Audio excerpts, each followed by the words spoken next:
날로 더욱 귀하다. 하나님의 말씀은 고린도전서 14장 26절에서 33절까지입니다.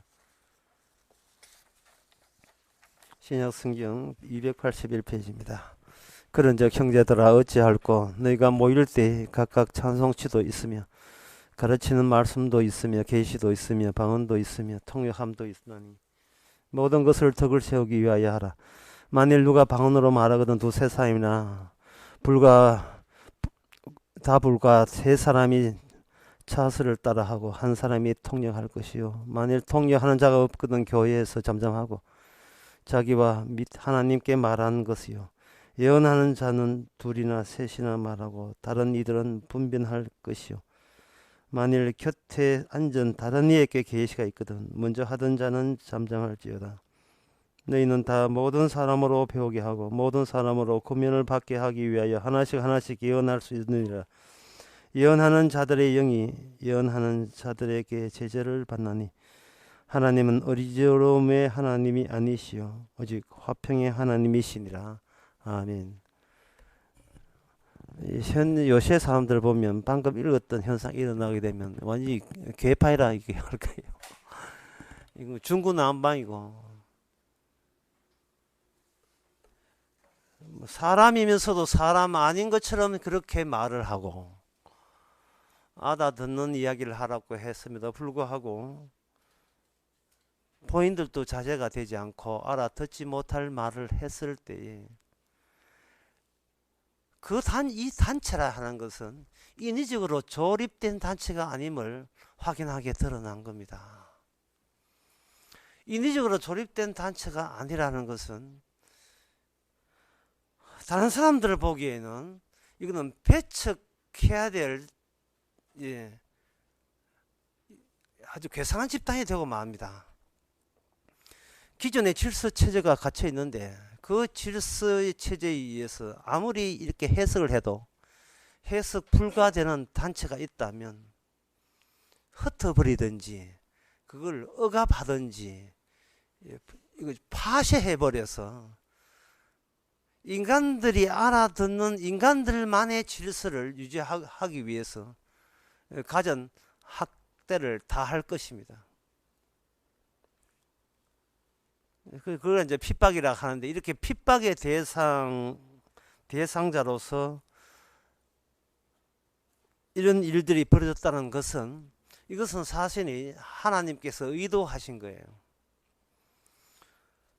구약을 보게 되게 되면 마지막 때가 되게 되면 인간의 질서에 의해서 설명될 수 없는 희한한 단체가 등장할 것이다. 그리고 그들은 그들의 의도에 의해서 그렇게 조합한 단체가 아니라 성령에 의해서 하나님의 약속된 성신에 의해서 그들은 예언도 하게 되고 방언도 하게 되고 계시가 하게 될 것이다 라고 구약에서 언급을 했습니다.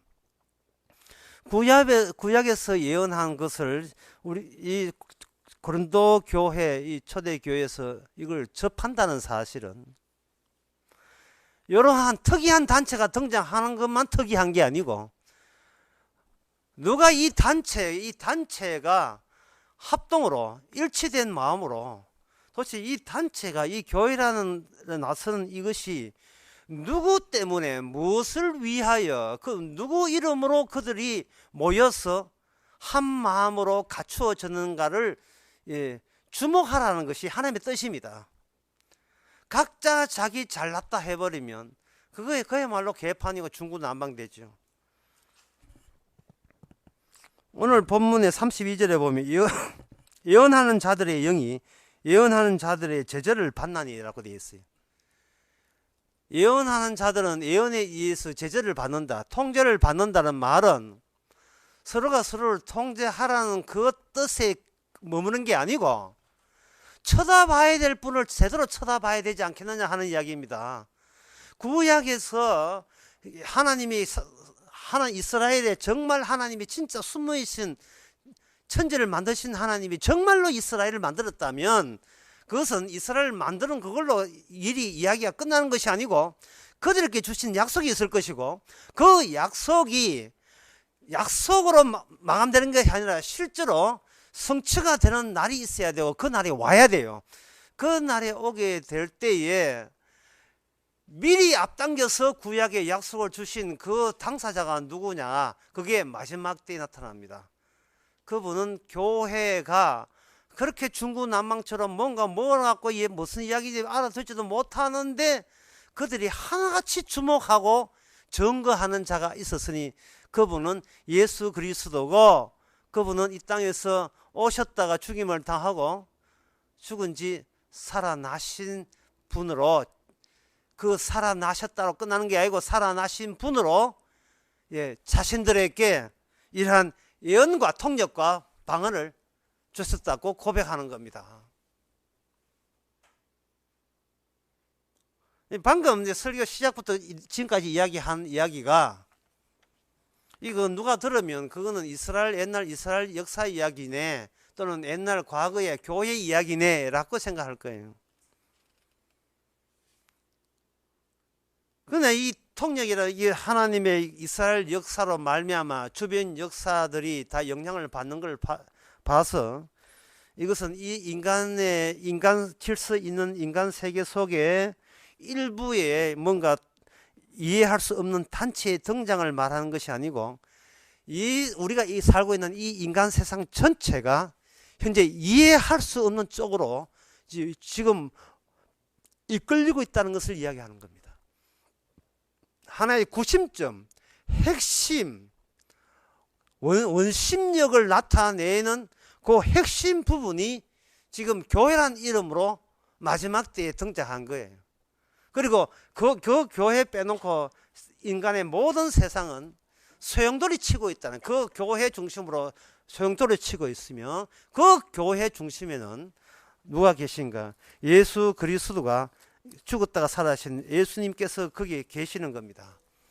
에베소서 1장에 보면 교회에 대해서 설명하면서 이렇게 설명하고 있습니다. 또 만물을 그 발에 복종하게 하시고 그를 만물 위에 교회의 머리에 주셨느니라.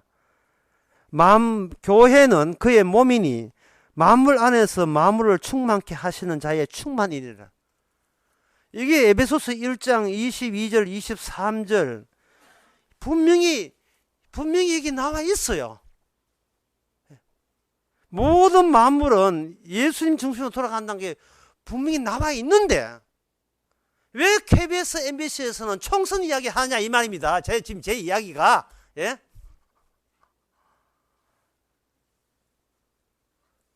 그 김종인이 그 사람이 전라도에 설치고 이쪽 김무성 설치고 마치 세상이 북한 핵 중심으로 돌아가는 것처럼 그렇게 관심을 두는데 에베소서 1장 22절 이상 그게 아니고 세상 모든 것은 만물은 그 발 앞에 복종한다 했어요. 없을렸더니 절대적인 복종, 굴복당함. 이 세상 돌아가는 것이 예수님 앞에 어떤 식으로 절대적으로 굴복되는 현장에 우리가 놓여 있습니다. 이 무질서한 게 아니고 다 질서가 있는 거예요. 다만 그 질서를 잡는 중심체를 우리가 놓쳐서 문제지. 가정에 어려움이 있습니다. 가정에 어려움이 없어요. 이거 가정의 중심이라는 것은 예수님이 중심이에요. 세상 잘 돌아가는데 뭐가 어려워요? 이 말씀대로 잘 돌아가는데 에베소서 1장 10절에 보면 하늘에 있는 것이나 땅에 있는 것이다 다 그리스도 안에서 통일되게 하십니다. 중심을 잃어버렸어요. 중심을 잃어버리고 그 자리에 자기 존재를 중심으로 집어넣으니까 세상 사는 것이 팍팍하기 짝이 없는 겁니다. 뭐야 내 뜻대로 안 됩니까? 왜 뜻대로 본인은 마귀한테 속했는데 마귀한테 속했으니까 뜻대로 안 돼야지 그리스도에게 속해 보세요. 그리스도의 중심이 그 사람을 가지고 뭐를 증거하느냐? 예수 그리스도를 바라보게 하는 겁니다. 죽을 때 예수 바라본다고 구원받는 게 아니에요. 살아있으면서 살아온 평생이 예수님께서 중심이 되셔서 이런 인생을 만들었습니다 하는 거예요. 그걸 새로 생겨난 과거라 합니다. 이 새로 생겨난 과거는 우리가 지난 우리 기억 속에 없는 과거인데, 뒤돌아보니까, 십자가 안에서 뒤돌아보니까 저런 과거가 있었나? 저런 과거, 내가 생각지도 못한 과거가 새롭게 발견되는 겁니다. 마치 그 살던 동네의 골목에 콘크리트로 오래돼가지고 공사를 하는데, 밤중에 늦게 퇴근해가지고 공사 중 이런 것도 안 보이니까 그냥 막 지나왔죠. 느낌에 좀 물컹물컹 하기는 하더라고. 이런 식으로 해가지고 지나왔는데, 아침에 다시 거길 가보니까 자기 발자국이 쭉 있는 거예요. 그 발자국이 뭐냐? 지난날 팍팍했던 가정이 어떻고, 내 생활이 어떻고, 회사가 어떻고, 그렇게 칭익죄를 부리고 짜증냈던 그 흔적들이 예수 그리스도 깔아놓은 그러한 새로 생긴 과거의 하나의 일부로서 거기에 박혀 있던 것을 뒤돌아보면 다 밝혀지는 것을. 바로 이러한 사실을 예수 그리스도 중심의 새로운 단체 안에서 그것을 들춰냅니다. 들춰낼 때 그게 바로 말씀 형식으로, 보이스, 이게 음성 형식으로 등장해서 그게 문자화 되게 되면 성경입니다. 성경 되기 전에, 문자화 되기 전에 먼저 음성부터 먼저 주어졌는데, 이거 세 가지로 주어졌습니다. 방언과 그리고 예언, 그 중간에 하나 들어가면 통역이죠. 통역은 방언을 예언으로 바꾸어서, 방언 뒤에 숨겨져 있는데 그 방언을 이렇게 치워버리면 비로소 나타나는 본래의 방언에 담긴 뜻을 통역이라는 기능을 가지고 그것을 연결시켜 주는 겁니다. 통역이란 두 개의 서로 다른 언어를 중간에 이어주는 게 통역이거든요. 통역을 통해서 방언과 예언 사이에, 방언은 나타난 것이고 그 나타난 내용에 관해서는 예언이고, 둘 사이를 연결할 때 통역이 되는 겁니다. 이 통역과 방언과 예언이 일어나는 그러한 특이한 집단이 하나님의 약속에 의해서, 구약에 약속된 것에 의해서 신약에 드러났습니다. 이것을 제가 분명히 이야기했어요. 이 이야기가 예언과 통역, 방언이 이것이 바탕이 있는데, 그 중심이 있는데, 그 중심은 예수님이라 했습니다. 에베소서 1장 22절 23절에서 그 중심이 만물을 지금 통치하고 지배하고 있다고 했어요. 1장 22절에서. 그렇다면 이 말은 뭐냐? 예언과 통역과 방언, 이런 현상은, 이거는 교회에, 오늘날은 교회에 국한되는 이야기가 아니고 전 세계에 보편화, 이미 퍼져버린 내용이 되어버리는 겁니다. 보이스, 인간의 음성으로 외쳤던 선지자가 먼저 등장했죠. 엘리야, 엘리사입니다. 음성과 거기에 있다는 기적. 그 엘리야를 만나지 아니하면 혜택 보지 못하는 그런 공간적인 제한이 있어요. 엘리야한테 만나지 않으면 하나님이 주신 축복을 못 받는 그런 시절이 있던 반면에, 그 엘리사와 더불어서 그 점차 분명해지는 것은, 이제는 그걸 문서화시키는, 글자화시키는 선지자가 등장합니다. 이거는 누구를 만나지 않더라도 이제는 그 선지자가 천상회의에서 받았던 그 문자를 돌려보게 되면, 편지 형식으로 돌려보게 되면, 돌려보는 그 문자가 자체 내에서 전 세계를 통치하는 위력적인 능력이 그 문자로 말미암아 드디어 펼쳐지게 되는 세상에 도달되는 겁니다. 예수님이 처음 왔을 때 사람들이 예수를 만나고자 했어요. 왜? 만나지 않으면 귀신이 안 나오고, 만나지 않으면 안전뱅이가 낫지를 않고, 만나지 않으면 소경이 듣지를 못하니까. 그런데 예수님께서는 그렇게 예수님을 만나야 소문 듣고 왔습니다, 예수님 옷가를 만져야 되고, 어떻게 직접 신체적인 접촉을 해야 저쪽 예수님이 갖고 있는 능력이 이쪽 내 능력으로 이전된다고 생각했던 그것에서 예수님께서는 점차 지시만 해도 집에 가봐라, 너게 종의 아들은 나았다, 이런 식으로 점차 이게 분리가 되면서 12제자가 예수님과 직접 접촉을 하면서 4년 동안 따라다니도 남은 것은 뭐냐? 주님에 대한 배반이고 반항이었고, 그리고 배신이었습니다. 그런데 성령께서는 방언과 통역과 예언의 보이스를 통한 문자화 시켜버리면 마태, 마가, 누가를 통해서, 요한을 통해서 예수님이 하신 그 기적과 말씀이 이제는 요한복음, 마태복음, 마가복음으로 문자화되어 있었어요. 예언도 폐하고 방언도 폐하고 통역도 폐하고, 이거는 한시적이고 임시적인 거예요. 어디서 그러면 주님을 만납니까? 이제는 성경 보면 만납니까? 라고 묻지 마세요. 만나지 않더라도 지금 한국에서는 이 총선에 움직인 모든 것이 이 예언이고 통역이고 방언이에요, 이게. 따라서 그 일어나는 현상 가운데서 예수 그리스도의 통치성과 구심점과 중심점을 찾아내면 되는 겁니다. 성경 책만 달라 외운다고 해서 구원받는 게 아니에요. 성경책을 외우려면 내 쪽에서 성경책으로 다가가야 되는데, 내 쪽에서 성경책으로 다가간다는 것은, 이것은 내가 알고 있는 언어를 그대로 성경에서 나만 챙기는, 나밖에 모르는 이러한 사고방식을 가지고 있는 이 언어 질서, 내 중심의 세계에서 획득했던 이 언어를 가지고 예수님 중심의 성경을 찾아가려고 한다면 이것은 필히 오해가 유발될 수밖에 없어요. 저는 성경을 몇 독했습니다. 100독했습니다. 1000독했습니다. 킴 제임스 번역으로 하는 게 좋습니까? 아니면 여기에 쉬운 성경 보는 게 좋습니까? 킹 제임스 아니면 구원 못 받는다 하는데 그 말이 맞습니까? 저한테 그런 질문들을 숱하게 최근에도 하고 했어요.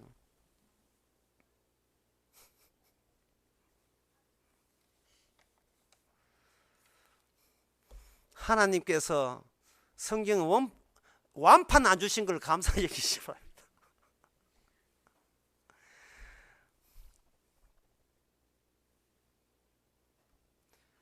이미 성경에서 나온 향수는 온 천지에 다 퍼져 있고, 성경에서 나온 그 저주의 능력은 온 천지에 다 퍼져 있어요.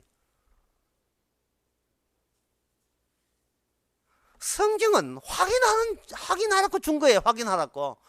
우리가 늘 부대끼고 살아가는 그 이 성경, 하나님께 직접 접촉했던 이 모든 사항이 도대체 무슨 연유로, 어떤 이유로, 어떤 의미로, 어떤 목적으로 이렇게 나에게 이런 일이 벌어졌는가를 확인 차원에서 보라는 겁니다.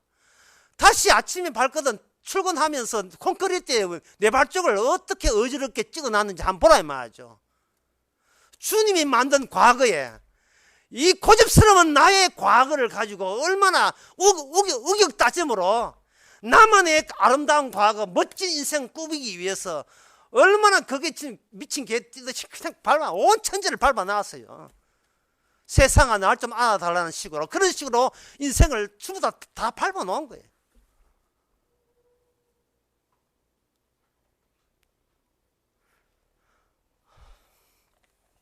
예수님의 십자가는 우리를 대신했던 십자가입니다. 이 말은 뭐냐 하면 그 누구도 예수님의 십자가를 대신할 수 없는 영역이라는 거예요. 예수님이 대신했기 때문에 우리 쪽에서 예수님을 찾아가는 것도 주께서 대신 우리에게 찾아오지 않으면 성사될 수 없는 일입니다. 예수님이 대신하셨다는 말은 네가 나 된 것도 주님의 대신하심에 의한 작업의 결과물로서 네가 거기 있다는 거예요. 그것이 그렇다고 해서 천국 가는 게 아니고 지옥 가는 사람도 포함되지만 둘 중에 하나예요. 천국이냐 지옥이냐. 어쨌든 천국 가든 지옥 가든 주께서 예수님의 주 대심, 심판주 대심을 증거하기 위해서 인생들을 그렇게 만들어 놓은 거예요.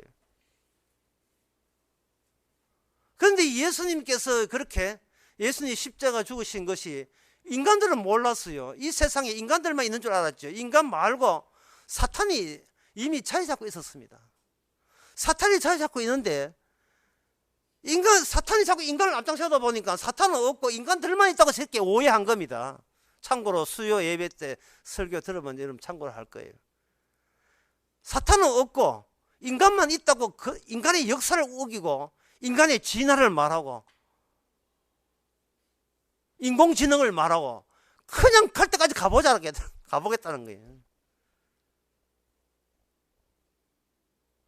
그런데 나중에 예수님께서 마지막 때에 예수님 오셔서 한번 이렇게 살짝 담갔다가 올라가다가 보니까 십자가 죽으시고 담갔다가 이 세상이 어떤 세계인지 이 세대가 어떤 세대인지 보여주시고 탈출에 성공하시고 딱 올라와 보니까 그동안 인간들이 신을 찾는 이 모든 일이 가증한 일이고 그야말로 실패고 하나의 참혹한 결과를 유발했다는 겁니다.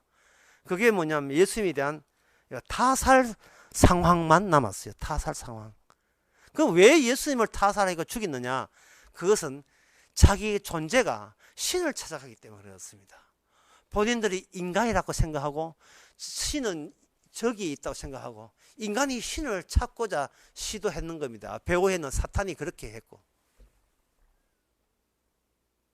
그리고 그 악마의 정신을 이어받아서 신학에서는 이렇게 합니다. 예수는 인간이고 곧 신이라고 이야기합니다. 그거 틀렸습니다.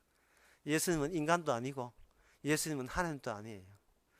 예수님이 인간이냐 신이냐 하는 말을 소위 인간들이 하기 때문에 인간의 내뱉은 용어로서의 인간은 아니고 인간의 내뱉은 신의 용어로서는 신이 아니에요. 인간은 존재가 신을 찾아가는 것을 가로막고 나선 게 있었으니 그것이 통력이고 바로 예언이고 그것이 방언입니다. 세상을 지배하고 하나님이 천지를 창조해가지고 세상을 지배한다. 아닙니다. 그 말이 전부가 아니에요. 하나님께서 천지를 만들었으니까 통제하시고 지배하시고 관리하신다. 그 말이 옳은 말이 아니에요. 그 중심을 내서 어떤 성질이 나와야 되는데 그 중심의 성질을 빼놓고 하나님은 하나님이고 인간은 피조물이니까 다스린다. 그걸로 끝! 아닙니다. 그 중심은 뭐냐? 십자가 정신으로 다스리죠. 십자가 정신으로 다스리는 거예요.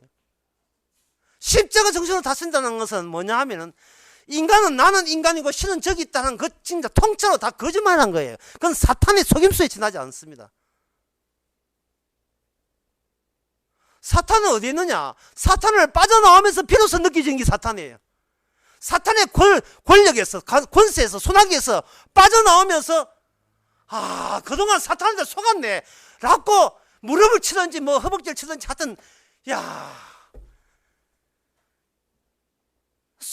속았어 진짜 신앙에 속았어. 신앙 고백에 속았고 교회에 속았고 목사한테 속았고 전통에 속았고 역사에 속은 겁니다. 처음부터 인간은 아까 일치는 통일체가 없어요. 처음부터 인간은 갈라져 있었던 겁니다. 갈라진 것을 마귀가 붙여놓은 거예요. 예수님이 오셔서 그 가운데를 통과해버리니까 이게 짜게진 겁니다. 하나님의 언약이라 하는 것은 제가 아까 인간이 신을 찾는 게 거지라 했죠. 이걸 인간이 신을 찾는다고 하지 마시고 존재가 신을 찾는다 이렇게 생각하시면 더 설명하는데 편할 것 같아요.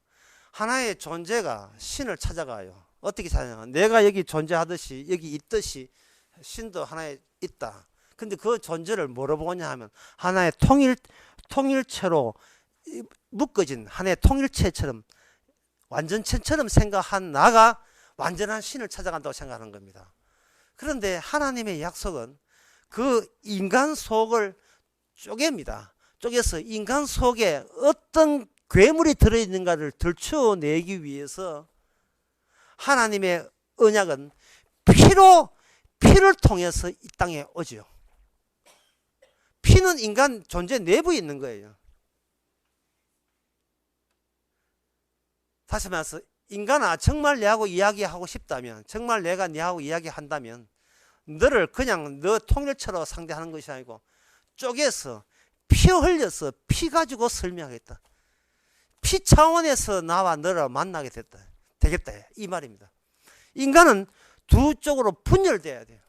아브라함이 언약할 때 바로 솔기와 솔기를 쫓아내 버리고 재물을 할 때 재물을 두 쪽으로 나누어서 마주보게 했습니다.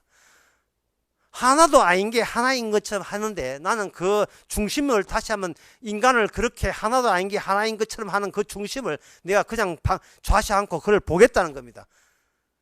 거기에 하나님께서 밤중에 횃불로 확 지나가 버립니다. 그게 우리의 시간성이에요. 이게 바로 새로 생긴 과거고, 새로 생긴 과거에 의해서 새로 생긴 미래도 과거와 이어져서 새로운 미래가 생깁니다.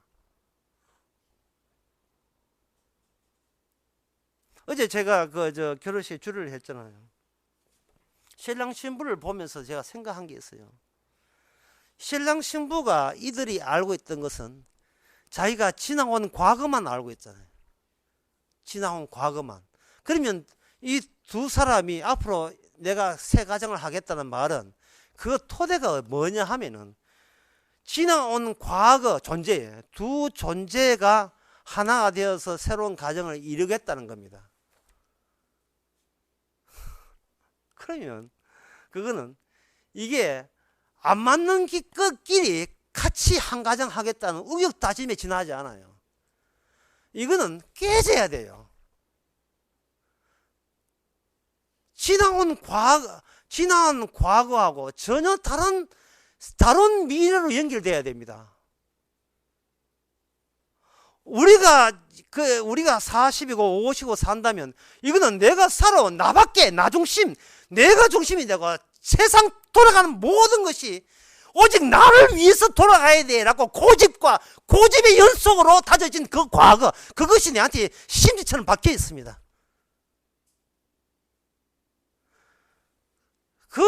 그것을 하나님의 말씀이 와서 이걸 쪼개버리는 거예요. 쪼개버립니다. 그 쪼개는 게 뭐냐? 예언이고 방언이고 통역입니다. 사람 말을 해야 될 내가 사람 말이 아닌 하늘의 말을, 성령의 은사의 말을 한다는 것은 내가 과연 인간이냐를 다시 돌아보게 하는 거예요. 내가 정상인인가? 남들은 다 나를 보고 괜찮은 사람이라고 이야기들을 하는데, 그거는 내가 과거에 알던 사람의 이야기고, 지금 내가 만나야 될 생소한 주님, 숨어있는 주님 보시기에 이런 꼴이 과연 인간 꼴이냐 하는 것을 주께서 마중 나와서 다시 한번 우리에게 말해주는 거예요. 네 그런 식으로 가는 것은 너 사람 아니야. 너 처음부터 사람 아니었어. 처음부터 아니었어. 네가 사람 우기는 것은 네가 과거를 억지를 부려서 주워 모은 거죠. 주워 모은 거예요.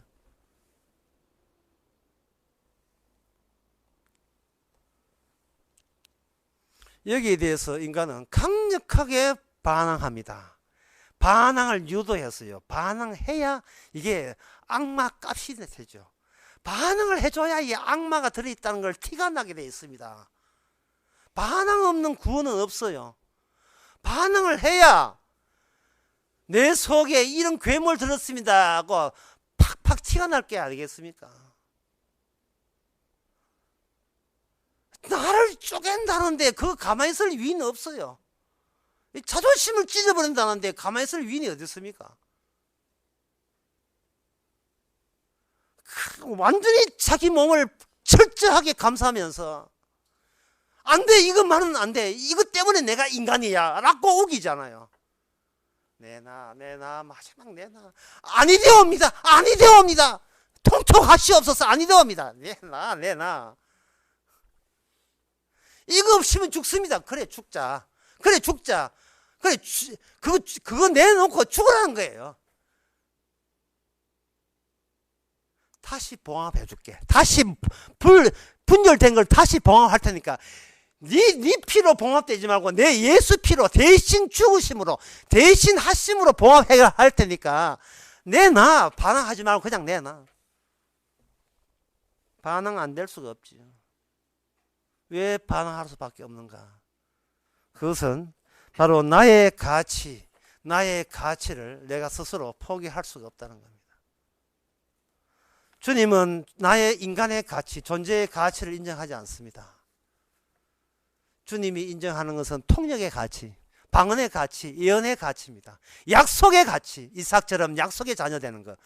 약속에 의해서 주입된 외부에서 계속해서 약속이라는 이름을 앞장세워서 주입된 예수님의 가치가 계속 주어져야 예수님과 영원히 살 수 있습니다. 예수의 나라에서. 그렇지 않으면 예수의 나라는 못 살아요. 그런 가치가 링거 맞듯이 계속 들어온 거예요. 링거 2시간 만에 만다 해놓고 앉아있으니까 4시간 만에 아니 감기 걸려가지고 링거 맞았는데 2시간 반쯤 된다 해가는데 3시간째 해가지고서 안 해가지고 빨리 똑똑 떨어지게 해야 되나 과거를 단축시켰어요. 탁탁탁탁탁 계속 떨어지게 되면 어떤 식이 되느냐 하면 우리 안에 내부에 변화가 일어나는 겁니다.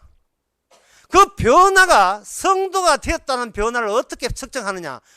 나의 가치를 쥐면 안 된다는 거. 나의 가치는 처음부터 허망한 거였고 이거는 애초부터 없었던 나만의 가치라는 건 없다는 것을 점차 느끼면서 오직 예수님께서 내 과거에 예수님께서 주님의 가치를 위해서 자기 가치를 자랑하기 위해서 나를 지금껏 만들어 왔다는 주님의 가치로 전환될 느낌을 받을 때 성도입니다. 이게 바로 만남이에요. 통역과 예언과 방언은 만남입니다. 만남을 통해서 변화가 일어나는데 그 변화를 통해서 구원의 능력이 바로 나의 설침과 나의 예심에 의해서 오지 않고 오직 방언과 예언과 통역 그 안에 구원의 능력이 주어지는 겁니다. 그러면 그동안 우리는 성도도 아니면서 성도인 것처럼 하면서 살아왔던 그 행세가 어떤 행세인가? 그것은 자기 실수에 대한 반성이었습니다. 요거 악마입니다. 요게 바로 그렇게 들키지 않고 꼬깃꼬깃 숨어있던 그 악마의 모습은 너의 실수에 대해서 네가 회개하고 반성하라는 이야기입니다. 왜? 너는 통일체니까. 네 가치를 네가 무식하게 놓쳐서는 안 된다는 거예요. 그동안 네가 이만큼 되기 위해서 얼마나 애를 썼는데 그걸 이렇게 하루아침에 네가 날려보내면 너는 무슨 보람으로 무슨 나으로 살래? 윽박지릅니다. 미친놈 되지 말고 점잖은 사람으로 살아라. 다들 그렇게 살아가고 있다. 그렇게 살아야 동구 구원 의원 나올 수 있다. 전에 우리 성공부하고 가까운 갔던 식당이 있습니다. 여기 주민자치 앞에 식당. 그 식당에 갔거든요. 또 물이 좀 상했다 해가 그때도 삐져가지고 안 갔는데. 그분 불도장에 가면 이거 쓰가 있어요. 군의원 나왔습니다. 입법을 했습니다. 이름이 박정우. 지금 여기서 선거 운동하는 게 아니고 지금 이 그리스의 통치에 대해서 이야기하는 거예요. 떠물이나 좀 알아보지. 떠물은 상한 떠물 놓고 이렇게 봉사하겠다고요. 또 혹시 이 설교도 아는 사람 있으면 또 삐진 사람은 있는데 그 삐짐이 반항이에요. 그 삐짐이 반항인데 우리 아는 친척 왜 자존심을 건드리냐? 그 자존심이 어디서 생기겠어요? 잘만 하면 새 사람 될 수 있다는 그 가능성 때문에 생기는 거예요. 십자가는 이미 대신했기 때문에 우리의 어떤 행동도 십자가에 대신하는 능력을 대신할 수는 없어요.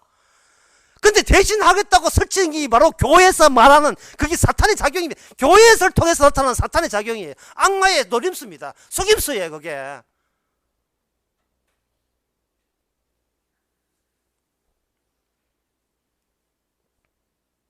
분열시켜 놓을 때, 인간이 분열을 될 때에, 한 나라는 이게 통일체가 깨어질 때에, 우리는 아무리 애를 써도 주의 말씀 지킬 수 없고, 내가 이렇게 한 발짝 다가가면 두 발짝 다가서는 것처럼 주의 말씀 지키고자 해보면 또 우리가 지킬 수 없는 말씀이 또 튀어나오고, 같은 말씀이라도 지켰다고 여기 있는데 다시 보니까 더 깊이가 있고, 이거는 갈수록 점점 더 이게 못 지킨다는 것을 더 느끼게 돼요. 따라잡아야 될 나의 능력이 어디서 왔는가? 과거에 내가 그만큼 잘 살아왔는데, 그 과거에 잘 살아가는 그 수완과 그 재주와 그 종교 능력, 기도 능력, 그것 가지고 구원에 이르는 자아를 만들어낼 수가 없어요. 이게 영원히 갈라서게 되어 있습니다. 왜? 선과 악은 통합되지 않습니다. 그러니까 이름이 선과가 아니고 악과가 아니고 선악과지요.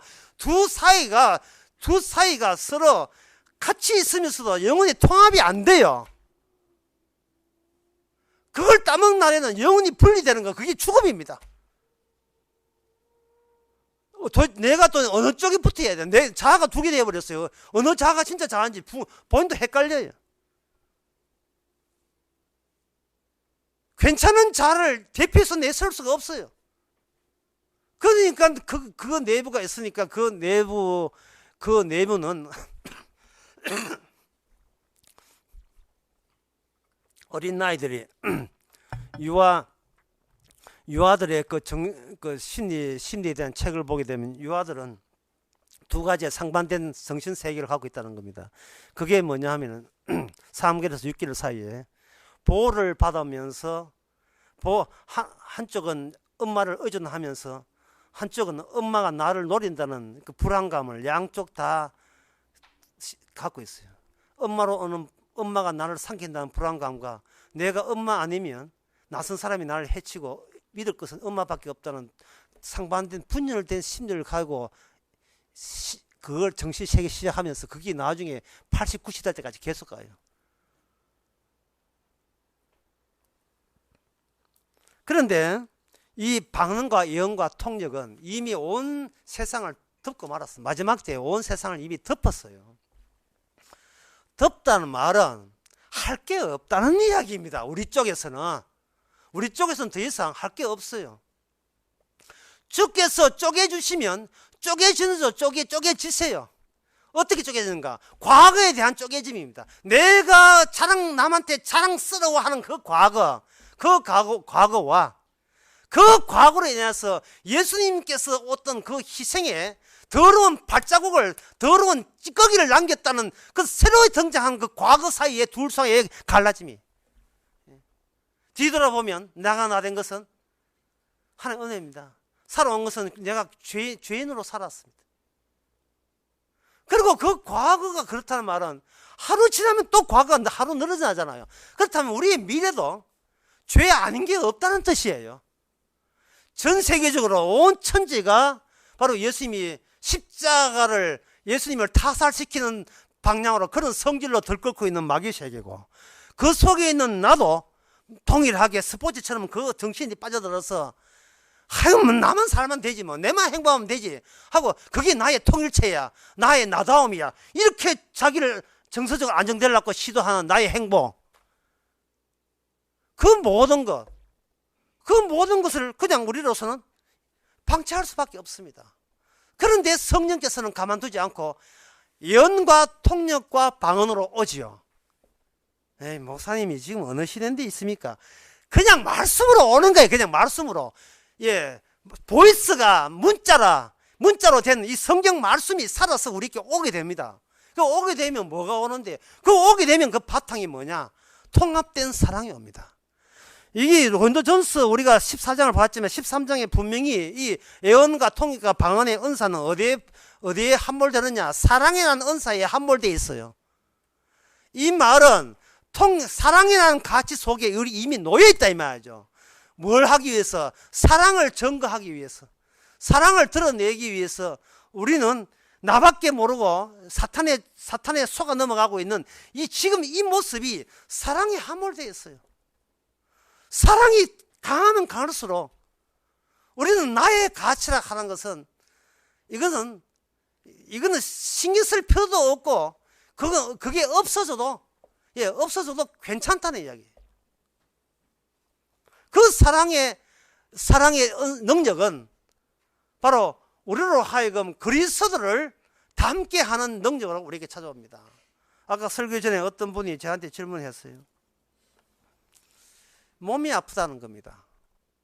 그래서 제가 이야기했죠. 사도 바울의 소원이 있었는데 이 몸을 홀딱 벗어버리는 거예요. 현재 내가 오는 그리스도와 그리고 내가 입고 있는 이 몸하고 이거 서로 사마띠 아니할세. 이게 맞지가 않아요. 맞지가 않은 것은 우리만 그런 게 아니고 사도 바울도 마찬가지입니다. 사도 바울도 가시가 있어가지고 빼돌라고 백날 해도 3번씩 기도해도 안 빼줘요. 이 몸은 뭐와 같으냐 하면 우리 통일체와 결부된 몸이기 때문에 이 몸은 뭐와 같으냐? 기계와 같아요. 그냥 습관대로 하고 버릇대로 해요. 어떤 분이 질문했잖아요. 사도신경이 옳습니까? 왜 반복합니까? 이게 뭐냐 하면은 우리는 내 몸을 객관화시키고 따라서 이 객관화된 보이는 몸에다가 잘 되기 위해서 기계적으로 기도도 반복하고 성경도 백독 만독하고 뭐든지 기계적으로 교회 나오고 뭐든지 기계적으로 하게 되면 내 몸은 괜찮을 것이라고 생각하는 거예요. 기계적으로. 이 몸이 이게 사탄에 의해서 망가진 몸인데 이 몸에 부합되는 우리의 영혼이나 마음이라 하는 것은 전부 다 이거는 어설프기 짝이 없어요. 따라서 주께서 변화를 주십니다. 나의 가치가 아니고 나의 몸의 가치, 새로운 예수님의 가치가 있으면 그 가치가 씨앗이 심어졌고 삭시 피어났고 이게 자란다는 말은 이제 여기에 맞는 새로운 스타일에 맞는 새로운 신상, 새로운 옷이 준비되어 있으니까 그 고닥다리 있잖아요. 예? 내 잘난 채 날 통일처럼 보는 이 잘난 척 옷을 훌딱 벗어버리자. 고린도 후서 5장에 나온 말씀입니다. 나한테 소원이 있는데 참 머리 빠지는 이 머리도 다 빠져. 지난 토요일인가 금요일 우리 숙모님이 오랜만에 오셨는데 제일 먼저 한 소리가 네 머리 많이 빠졌다. 그렇습니다. 아담입니다. 이 머리 빠지고 주님은 머리에 안 빠졌거든요. 주님은 이제 영광 해같이 빛나고 있으니까 머리 빠질 리가 있습니까? 모세도 엘리야도 마찬가지고 다 선비들이 미리 간 거예요. 이미 앞서 간 정인들이 벌써 가 있습니다. 선비들이 가 있어요. 우리는 뒤차 타고 이 협체가 간다고 힘들어 하는데 이 무거운 짐을 벗어버리는 거예요. 벗어버리는데 그럼 지금 벗어보면 안 됩니까? 지금 있어줘야 이 몸이 있어줘야 우리 마음에 남아있는 악마의 그 장난, 악마가 집요한 악마의 노림수가 얼마나 우리 마음속에 섞여 있는가를 이 몸이 있어줘야 이게 발각이 되고 이게 들통나게 되어 있습니다. 몸 아픈데 기도 좀 해가 나와볼까? 요게 바로 뭐냐 하면은 악마의 모습이거든요. 내가 전에 과거 교회 안 다녔는데 이제 교회 나와서 기도만 해가지고 원상 회복 한번 시켜볼까? 이게 전부 다 악마 짓입니다. 과거에 있는 네 과거 이만큼은 애썼는데 지금 와서 그 과거 포기하면 아깝잖아. 그러나 주님의 깔아놓은 과거 내일은요, 이미 주님께서 이미 가 계신 데서 거꾸로 유턴해가지고 마중 나온 식으로 우리를 오게 됩니다. 왔을 때 그 과거는 어떤 과거냐?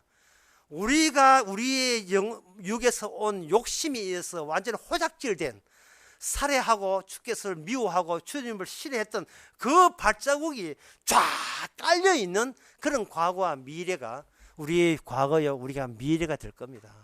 그때그때마다 성령, 이 말씀을 주시는 이 말씀 안에서 예수 그리스도의 새로운 이미 통합된 사랑, 그리스도와 하나 된 그 사랑이 우리로 하여금 이런 찌꺼기를 이렇게 객관적으로 위로, 표면 위로 오르게 하는 그런 현상, 그런 변화의 현상이 일어나시거든. 성도인 줄 아시기 바랍니다. 기도하겠습니다.